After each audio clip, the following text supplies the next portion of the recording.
Hello बच्चों, good evening. स्वागत है आप सभी का आपके अपने channel analysis world by SK Singh पर। बच्चों, आज हम लोग मैट्रिक परीक्षा के उसी सेट को लेकर के, जो ऑब्जेक्टिव सेट के सीरीज है, उसी को लेकर के हम लोग आज चलने वाले हैं। तो आज हम लोग ज़्यादा नहीं 20 क्वेश्चन को ही लेकर के चलेंगे, इसलिए आप वीडियो में शुरू से लेकर के अंत तक बने रहें ताकि आप अपने नॉलेज को, अपने परीक्षा में मार्क्स को इन्हेंस कर सकें। ठीक है, तो चलते हैं हम लोग सीधे अपने स्क्रीन पर।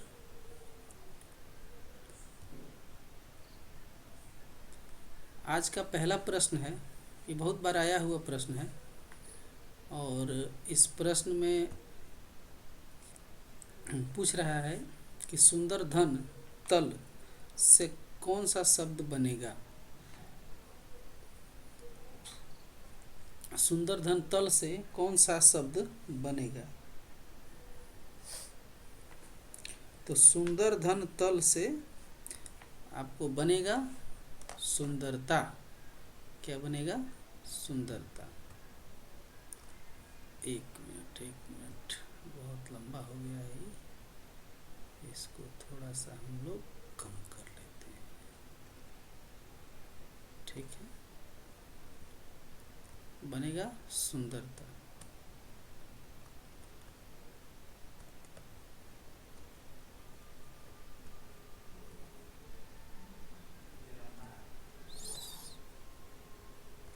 सुंदरता।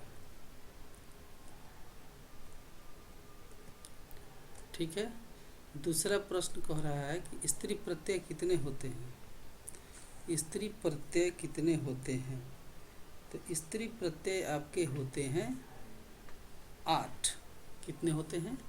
8 होते हैं। ये जितने भी प्रश्न हैं पिछली परीक्षाओं में आए हुए हैं। ठीक है ना। अब इसमें पूछ रहा है कि अश्वधन टाप से, अश्वधन टाप से कौन सा शब्द बनेगा। अश्वधन टाप से कौन सा शब्द बनेगा? तो अश्वधन टाप से आपका बनेगा अश्वा। क्या बनेगा? अश्वा। अश्वधन टाप से आपका बनेगा अश्वा।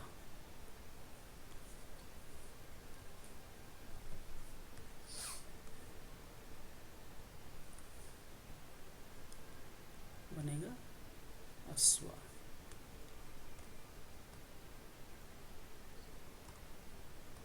अश्वा।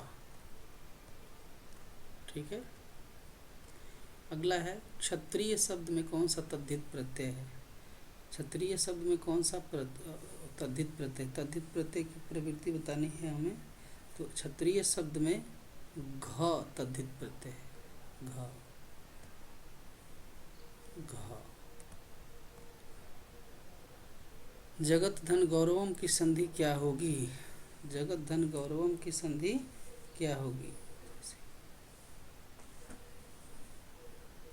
तो जगत धन गौरवम की संधि होगी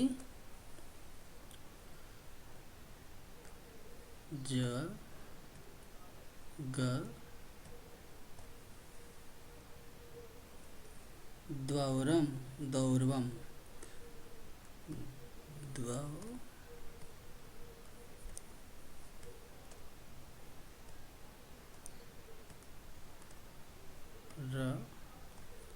वम, जगद्वावरवम।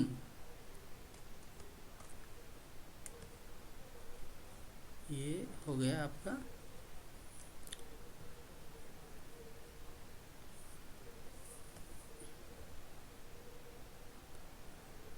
श्रीमान में कौन सा तद्धित प्रत्यय है। श्रीमान में पूछ रहा है कौन सा तद्धित प्रत्यय है। तो श्रीमान में आपका तद्धित प्रत्यय है मतूप। मतूप। म तू प। मतूप। मतूप तद्धित प्रत्यय आप जानते होंगे। नीलम उत्पलम का समस्त पद कौन सा होगा? नीलम उत्पलम का समस्त पद कौन सा होगा? तो इसका आंसर है आपका नील कमलम।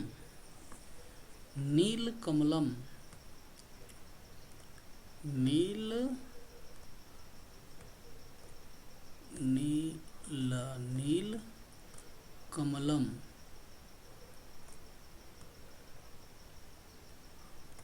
नील कमलम।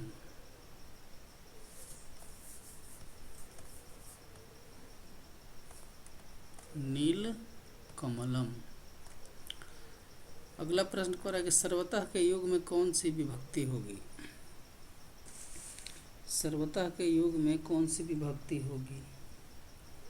सर्वतः के योग में द्वितीय विभक्ति होगी। सर्वतः के योग में द्वितीय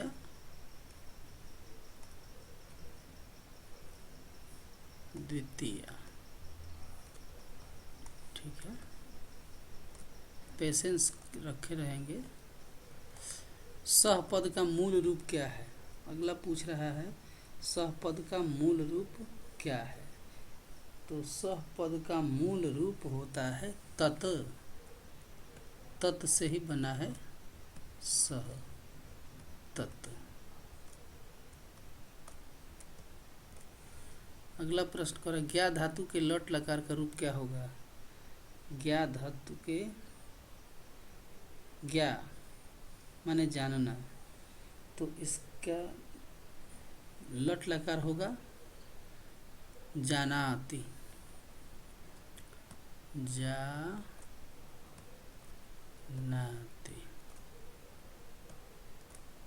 संस्कृत में हर्षई का यूज ज़्यादा किया जाता है।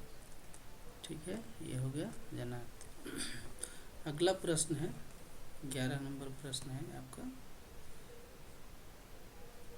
एकम एकम इति। एकम एकम इति का समस्त पद क्या होगा? एकम एकम इति का समस्त पद क्या होगा? एकम एकम इति का समस्त पद होगा प्रत्येकम। ये समास है, इसको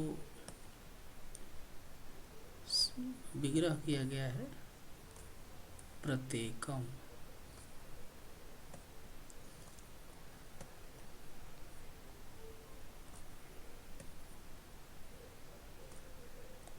प्रत्येकम। ठीक है,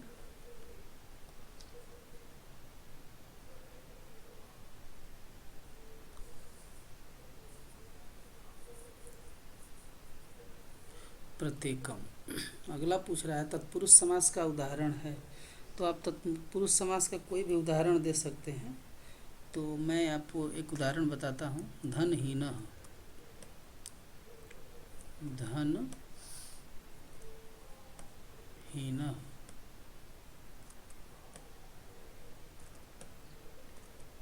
धनहीन। ठीक है, चराचरम में कौन सा समास है? ये जो पूछ रहा है कि चराचरम में कौन सा समास है? तो चराचरम में आपका समास है। पहले आप समास की परिभाषा को देखेंगे तो आपको समझ में आ जाएगा कि चराचरम में द्वंद्व द्वंद्व द्वंद्व समास है। द्वंद्व समास है। ठीक है,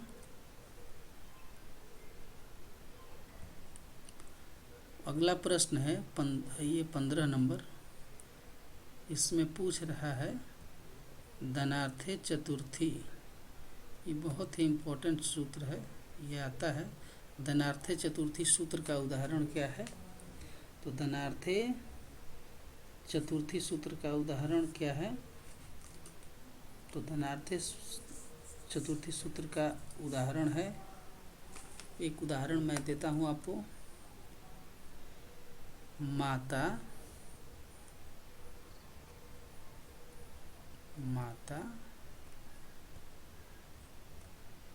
माता रमेशाय में शाय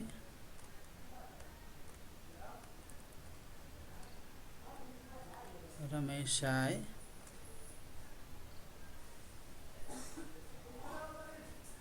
भोजनम यक्षति। भोजनम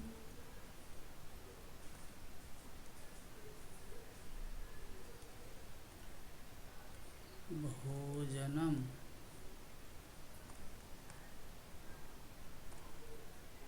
भोजनम यक्षति।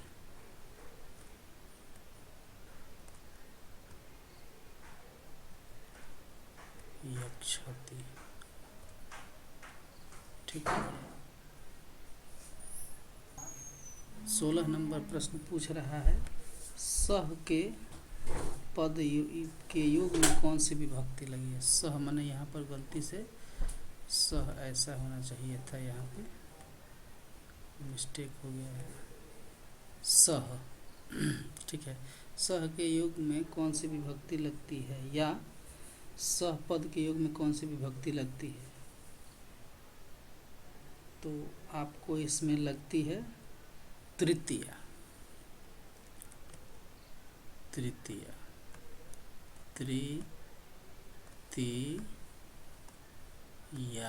तृतीया, ठीक है। 17 नंबर प्रश्न में पूछ रहा है, अलम मत करो। अलम का अर्थ दिया है मत करो, ये अर्थ में कौन सी विभक्ति है। अलम मत करो के अर्थ में कौन सी विभक्ति है।